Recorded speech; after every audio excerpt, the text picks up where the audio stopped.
Bonjour les amis, bienvenue sur Power Trade, la chaîne des stratégies d'investissement simples et efficaces. L'heure des comptes a sonné, les amis, il faut faire les comptes. Combien avons-nous gagné? Quel pourcentage avons-nous fait en cette année 2023? Eh bien, vous avez le tableau du portefeuille Power Trade que vous avez là sous les yeux, qui permet de voir que nous avons fait 25,52%, ce qui est somme toute pas si mal. Je suis très content de notre performance 2023, bien qu'à un moment donné on avait fait bien plus. On a relâché un peu de terrain puisqu'on était au-dessus de 26% à un moment donné. On avait donc gagné un peu plus de 200 000 euros à un court instant sur l'année 2023, mais on termine avec 190 819 euros. Je dois dire que moi, je m'en contente très largement. Alors, aujourd'hui, l'heure des comptes, comme je vous l'ai dit, a sonné. Qu'est-ce qui a fait notre performance? C'est d'abord et avant tout un Total Énergie, Pernod Ricard, Lacoface, Ecopétrol, Petrobras. Et puis ensuite, dans une moindre mesure, on a des NOSA, Kaufman, Realty.com. Les cryptos ont pas mal monté dernièrement, donc on était en dessous de 1% sur les cryptos. On arrive, alors nous on hold sur les cryptos, on ne fait pas de trading, on garde et puis un point c'est tout. GTT, Coca-Cola et AXA sont donc les plus grosses lignes. Après en dessous, voilà, c'est peanuts.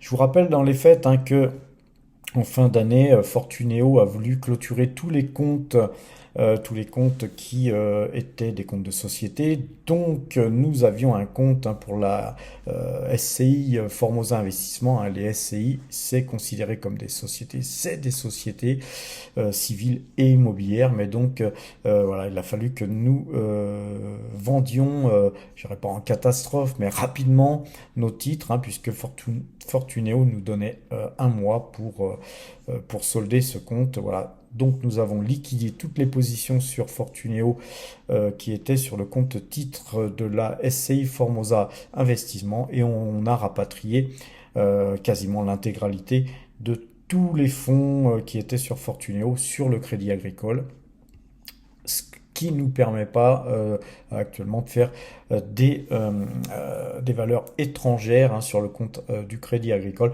Mais c'est pas grave, car voilà, la SCI Formosa Investissement qui a bien gagné, puisque nous avons vendu un bien immobilier. En plus, en bourse, on avait bien performé. Donc on va faire, c'est un gros dividende. Ce dividende, donc je le réinvestirai sur De Giro au moment où ce dividende sera versé. Néanmoins, la période du bilan va arriver en 2024. Et en 2024, effectivement, le temps de faire le bilan, de préparer l'Assemblée générale et de verser ce dividende, on sera peut-être au mois d'août, les amis. Alors, en attendant, eh bien, on se reporte plutôt sur des valeurs françaises. Sachez que donc l'intégralité de ce portefeuille est surtout investi sur du PEA, sur deux comptes PEA qui font que voilà, on est beaucoup investi en France, en Europe, mais surtout en France, les amis. À présent, regardons, avant d'aller voir toutes les performances qu'on a fait en 2020, 2021, 2022, de façon à pouvoir juger si nos stratégies sont bonnes d'année en année. Il ne suffit pas de faire une bonne année en soi pour voilà, fanfaronner et puis se dire voilà, moi je fais ça depuis voilà, cette année seulement. Non, on fait ça depuis des années à Power Trade, les amis.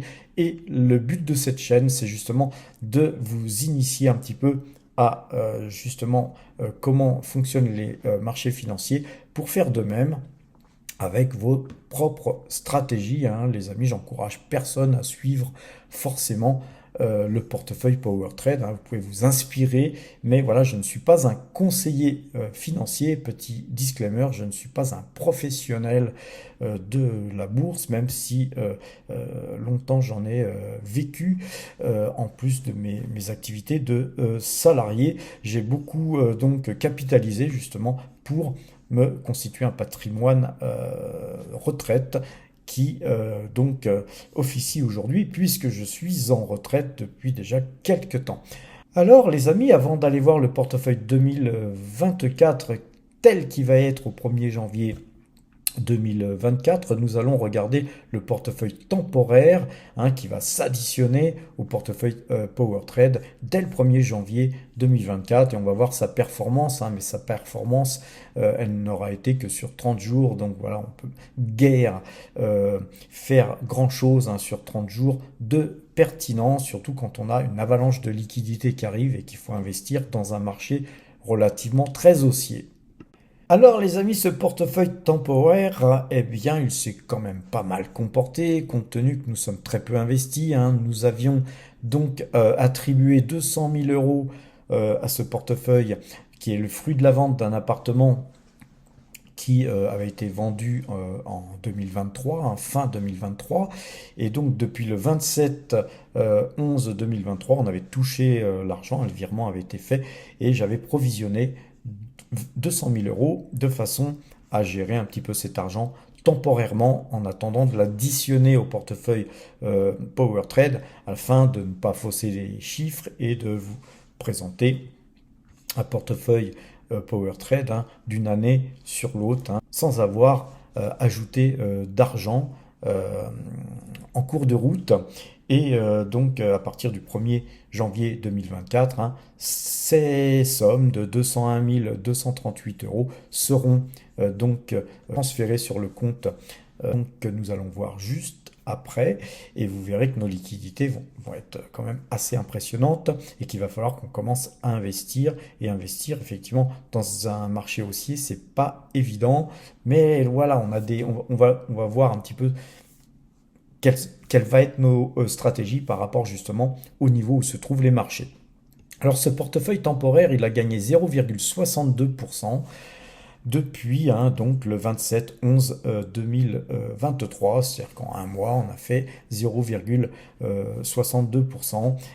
On va dire que c'est pas Byzance, c'est pas quelque chose d'extraordinaire, mais le but n'était pas de faire des performances extraordinaires, le but était de ne pas laisser dormir cet argent et de compenser le loyer qui était versé. On avait un loyer de 1020 euros sur l'appartement en question et cet appartement en question, quand on retirait les charges, les taxes foncières, etc., je ne sais même pas s'il devait rester 800 euros là-dessus. Donc, vous voyez, entre 800 euros et 1238 euros, on a fait largement plus que ce que pouvait nous rapporter cet appartement. Donc je pense qu'on a bien fait de vendre, surtout que l'immobilier n'est pas très très bien engagé. On n'a pas de belles perspectives dans l'immobilier, dans, à mon avis, les mois et même les années à venir.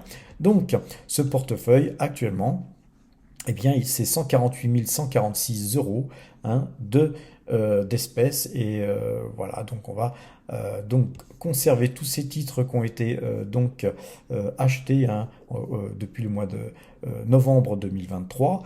On va les additionner au portefeuille PowerTrade et puis les espèces aussi. Et donc regardons ce nouveau portefeuille, les amis. Et donc voici ce portefeuille nouvellement constitué, qui est donc, je le rappelle, l'addition du portefeuille PowerTrade qu'on a depuis le début de l'année 2023 et ce portefeuille temporaire qui donc est à présent, puisque les bourses sont clôturées et qu'on rouvrira en janvier 2024. On a l'addition totale de toutes les valeurs qui composent ce nouveau portefeuille, mais il n'a pas beaucoup évolué, puisque dans le portefeuille temporaire, on avait aussi des valeurs qui étaient intégrées dans le portefeuille PowerTrade. Donc ça fait simplement une seule chose, c'est augmenter nos positions d'une manière très très importante sur Total Energy.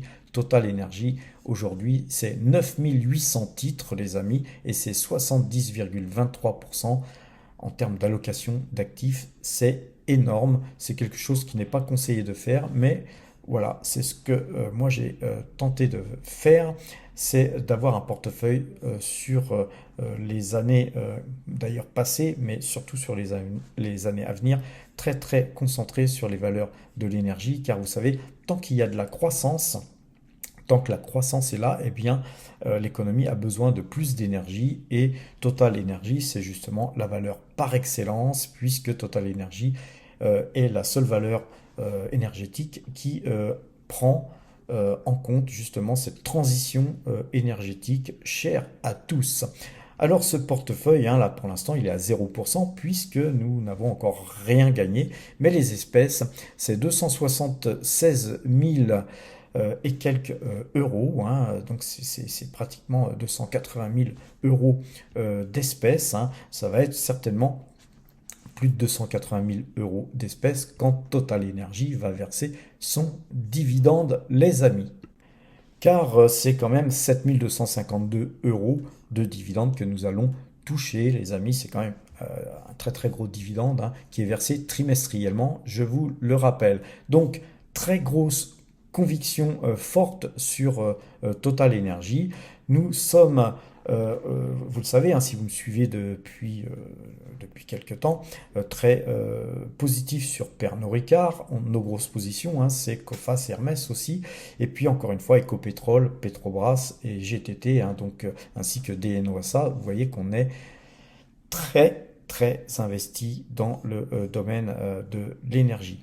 Maintenant, cette position sur l'énergie, elle doit, et c'est clair, elle ne doit plus augmenter, elle va même baisser progressivement, les amis, puisque en termes d'allocation d'actifs, nous devons nous diversifier. Et comme on n'a pas la possibilité de nous diversifier sur des valeurs américaines pour l'instant, eh bien, qu'est-ce que moi je fais tranquillement?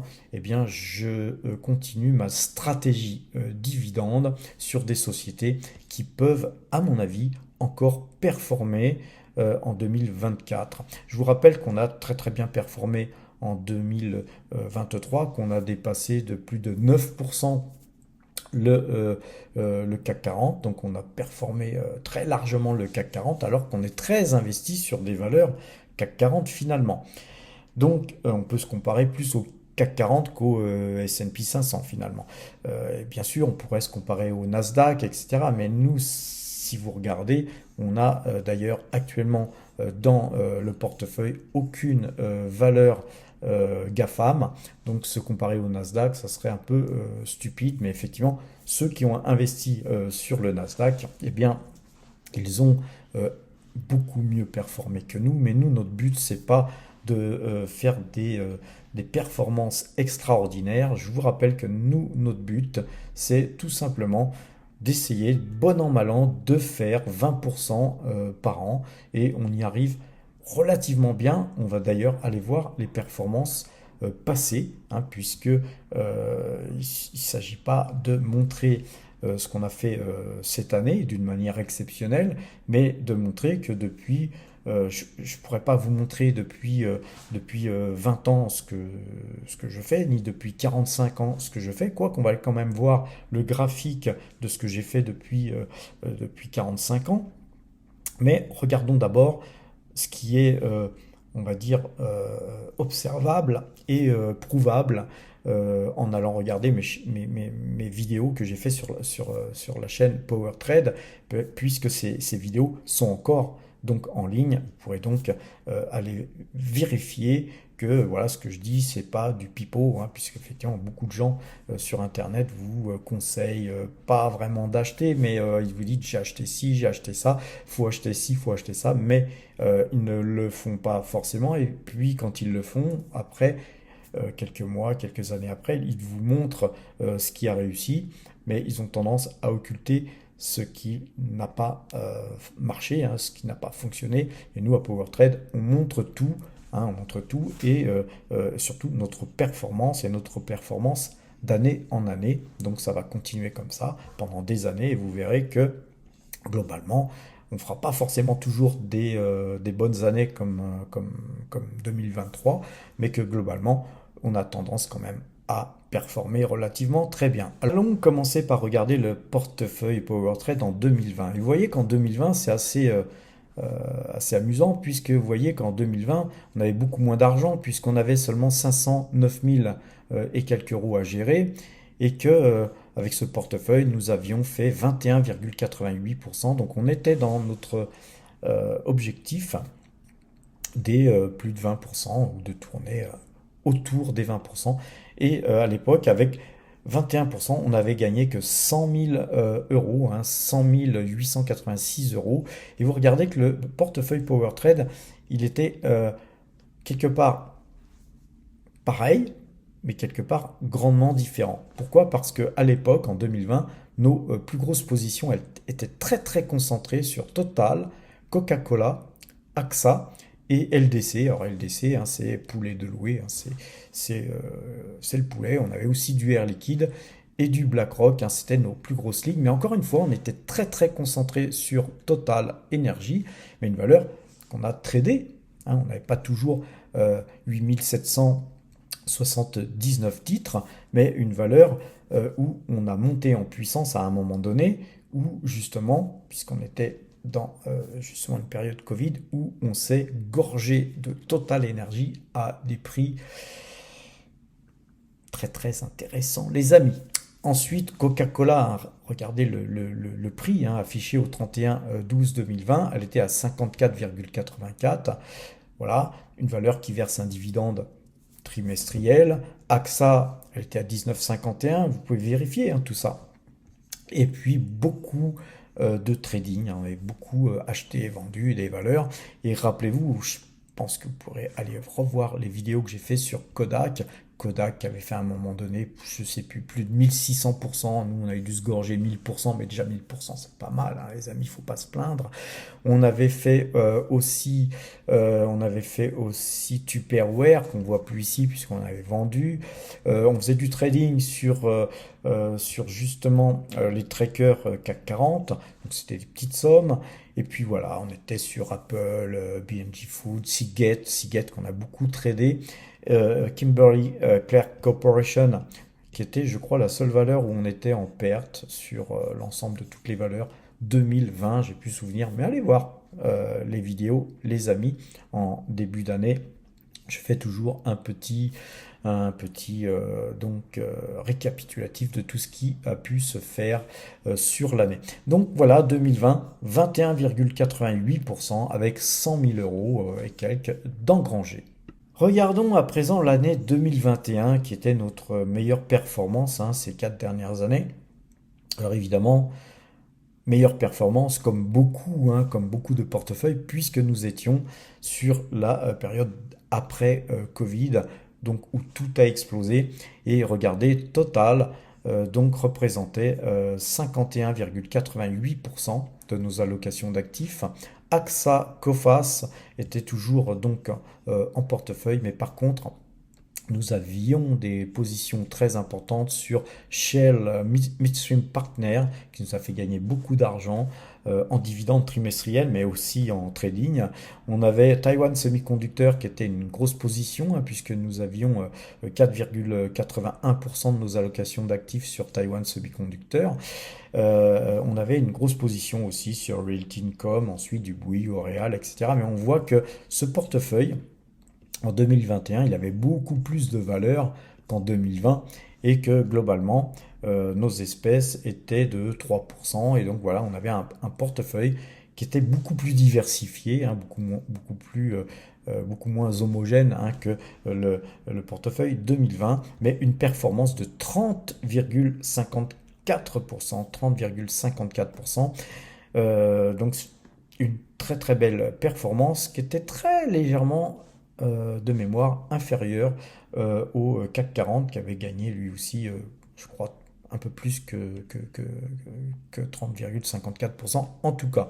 Mais vous voyez, d'une année sur l'autre, ce portefeuille nous a fait gagner 155 612 euros, un peu plus de 155 000 euros. Donc c'était beaucoup plus en termes d'euros, hein, en termes de monnaie sonnante et trébuchante, et avec un portefeuille qui s'était porté aussi en diversification sur des valeurs qui étaient à Singapour. On avait aussi des valeurs au Japon, hein, comme Nomura Holding. On avait des valeurs qu'on n'avait pas évidemment dans le portefeuille 2020. Mais voilà, ce qui compte, encore une fois, c'est le résultat, les amis, et notre performance. Et pour ce faire, toute l'année 2021, on a eu que de cesse que d'extraire de la performance, acheter, vendre et conforter nos positions sur nos valeurs plus stratégiques qui versent du dividende. À présent, les amis, regardons le portefeuille 2022 qui lui a failli un petit peu puisque nous avons moins performé et que ce portefeuille 2022 s'était apprécié de seulement 18,66%, mais avec 123 255 euros d'engrangés. Donc vous voyez, on était quand même, en termes de résultats et en termes de revenus, on était quand même très très bien. Moi, je vous rappelle que moi, personnellement, en général, je réinvestis tout ce que je gagne, hein, et je ne touche pas au gain. Cette année 2022 s'est soldée par des retraits, hein, puisque nous avions retiré des espèces, hein, du portefeuille. J'avais retiré 36 000 euros d'espèces. Et la raison était la suivante, hein. J'avais donc vendu des parts de ma SCI de façon à faire du cash et puis pouvoir justement quelque part mettre de l'argent un petit peu sur le compte de Giro que nous avions ouvert avec 500 euros en 2020, hein, pendant la période Covid. Puis petit à petit, j'ai mis un petit peu d'argent globalement, et puis voilà, j'ai voulu me porter un peu plus sur des valeurs étrangères. Et pour ce faire, il a fallu que je vende des parts de ma SCI, la SCI Formosa Investissement. Et quand j'ai vendu mes parts, effectivement, j'ai été matraqué d'impôts, parce que je vous le rappelle, je suis en France, les amis, et donc j'ai dû vendre des parts de ma SCI, et une partie de cet argent a été bien directement payé en fiscalité. Donc j'ai dû faire un retrait de 36 000 euros sur le portefeuille, hein. Et donc vous avez les espèces avant retrait et les espèces après retrait qui étaient donc de 18 000, hein, puisqu'avant retrait on avait 54 305 euros. Donc voilà, la taxation m'a coûté très cher. Mais voilà, à partir de ce moment-là, j'ai pu commencer à travailler différemment et notamment à pouvoir utiliser le compte de Giro d'une manière un peu plus optimale.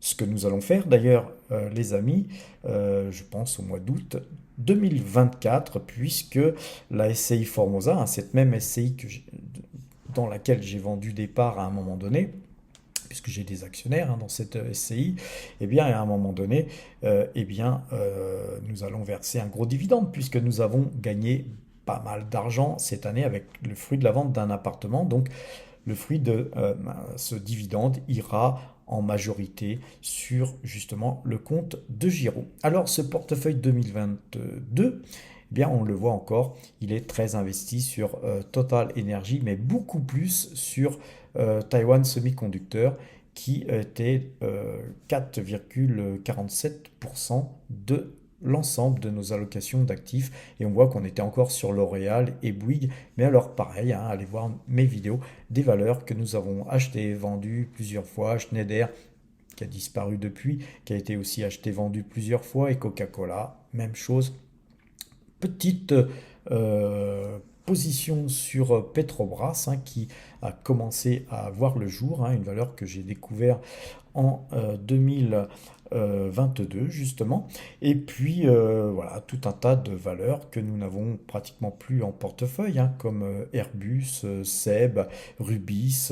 Puis on voit qu'on était même d'ailleurs sur Air Liquide, Air France, alors des valeurs qui ne sont plus dans notre portefeuille, mais Air France, c'était un coup de bourse, hein, qu'on faisait. On était, je crois qu'on avait acheté à 1 € et quelques. Donc, vous voyez, revendre ensuite, je ne sais plus, à 1,37 €. Franchement, j'ai plus souvenir. Mais on avait bien gagné sur aussi Air France, mais qui était une toute petite position, les amis.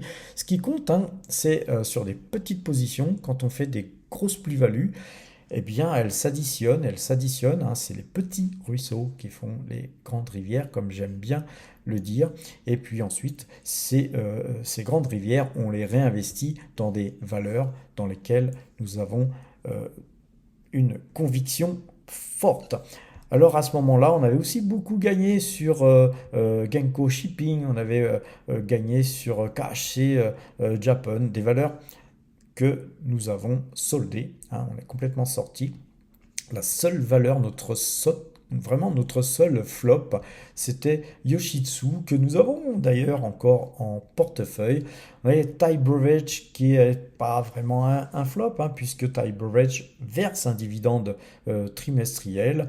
Voilà, donc c'est un petit peu justement dans ces flops des valeurs qui ont donc disparu, hein, sur lesquelles nous avons d'ailleurs vendu à perte. C'était Edgy Mortgage Investissement. On n'avait pas perdu beaucoup, hein, sur. Je crois qu'on a même gagné si on compte les dividendes, mais on est sorti de ça puisque globalement, hein, on avait une très très petite pause.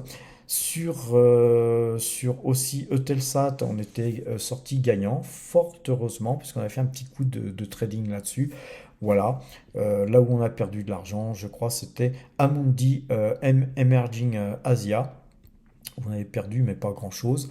Ainsi que Yoshitsu et puis AG Mortgage Investissement. Vous voyez que on montre tout sur PowerTrade, même nos flops.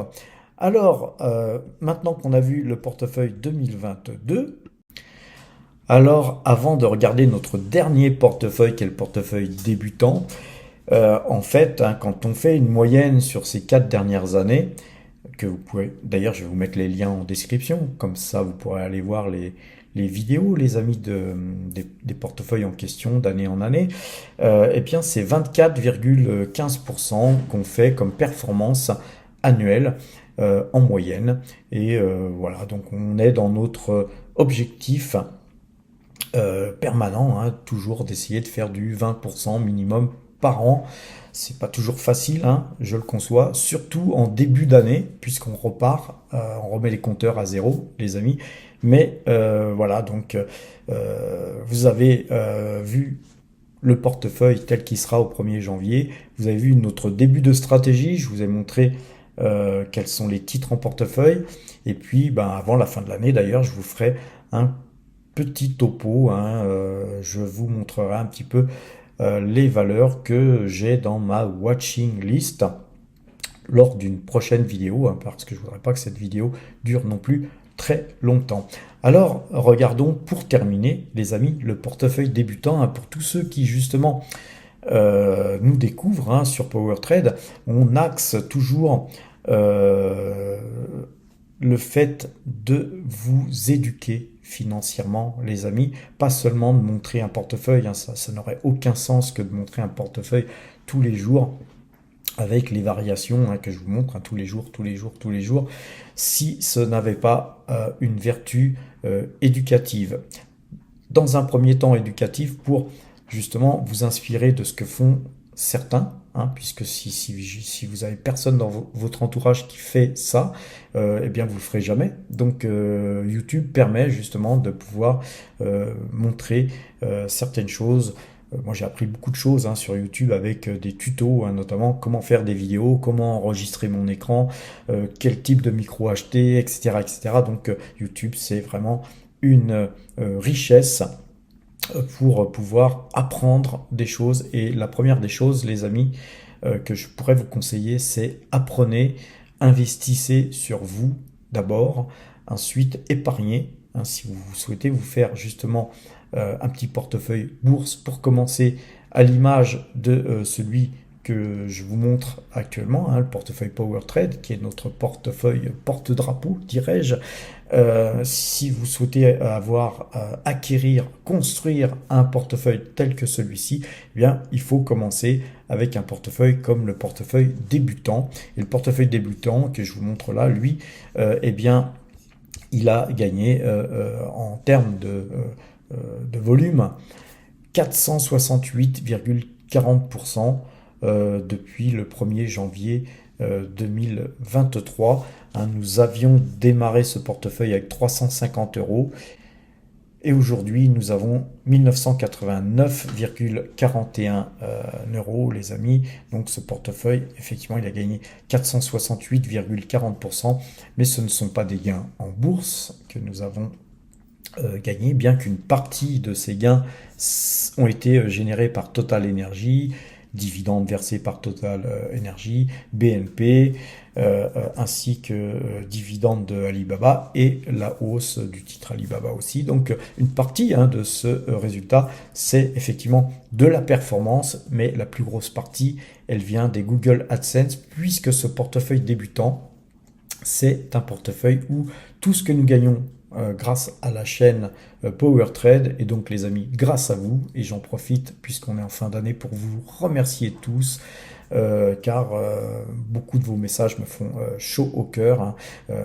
N'allez pas trop loin, les amis, parce que j'ai l'impression de devenir un gourou des fois.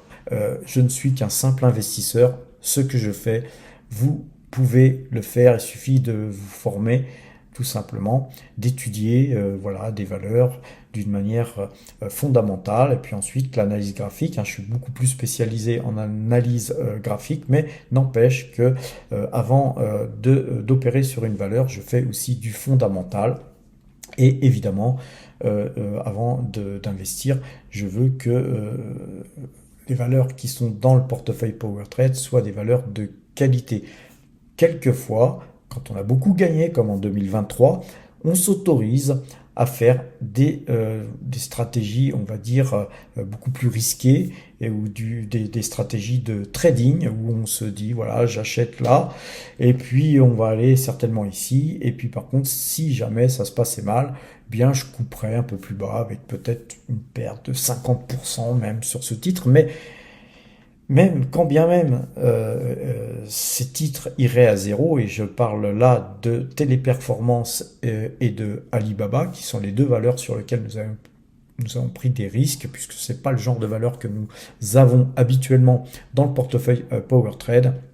Et bien sûr, Alibaba, on a bien fait, puisque c'est une valeur qui monte, et sur Téléperformance, on n'a pas si mal fait que ça, puisqu'on perd actuellement que très peu d'argent sur ce titre, et que globalement, nous pouvons espérer en 2024 nous en sortir gagnants. Voilà les amis, sur ce que je voulais dire sur comment gérer, comment vous faire un portefeuille. C'est si vous débutez, l'occasion de débuter avec le portefeuille débutant, parce qu'avec moins de 2000 euros, vous pouvez commencer. Et je dirais même qu'avec 1000 euros, vous divisez par deux ce qu'on fait là sur le portefeuille débutant, et vous pouvez commencer à faire la même chose. Donc vous voyez, c'est quasiment monsieur tout le monde qui pourrait commencer à investir en bourse. Et je vous rappelle qu'en 2022, nous n'avions que 350 euros, et que ces 350 euros ne nous avaient pas permis de faire de bourse à ce moment-là. Donc on épargnait tout simplement nos YouTube AdSense, nos primes de parrainage, etc. jusqu'à ce que nous ayons pu opérer sur les marchés. Alors si vous prenez en cours cette vidéo, si vous prenez en cours justement ce portefeuille débutant, eh bien je vous encourage à aller voir les vidéos précédentes pour essayer de comprendre ce qu'on a fait, et puis de prendre un petit peu le mouvement en cours à partir de 2024, pourquoi pas. Il y a des liens en description, les amis, qui vous permettront d'ouvrir des comptes qui vous permettront d'avoir une prime de parrainage. Et cette prime de parrainage, eh bien, nous aussi, nous en toucherons une, puisque c'est une prime qui est donnée aux filleuls, et puis une prime qui est aussi donnée aux parrains. Et donc, à partir du moment où la prime de parrainage tombe, eh bien, on l'inclut dans ce portefeuille, et ce portefeuille, il grossit aussi grâce aux primes, grâce au YouTube AdSense que Google nous donne, que Alphabet nous donne, et globalement, nous performons beaucoup plus que des simples économies, les amis. Nous, les YouTube AdSense et les primes de parrainage, ça pourrait être pour vous tout simplement une économie ou une prime. Là, il va y avoir des primes de fin d'année, les amis, profitez-en. Vous pouvez investir tout ou partie de votre prime de fin d'année de façon à débuter et Ne repoussez pas toujours plus loin, justement, ce moment où vous allez commencer à investir, car il faut prendre date, les amis, à un moment donné, il faut commencer.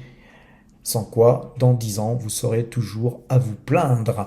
Et sur la chaîne PowerTrade, on n'est pas sur une chaîne où on se plaint, on est une chaîne où on est heureux d'investir, heureux de toucher des dividendes. Alors moi qui suis actuellement pensionné, retraité, effectivement, au bout d'un moment, une partie ou une grosse partie de ce que je gagne sur la chaîne PowerTrade sera effectivement dépensée, car il ne suffit pas de gagner de l'argent, les amis, et de finir le plus riche du cimetière.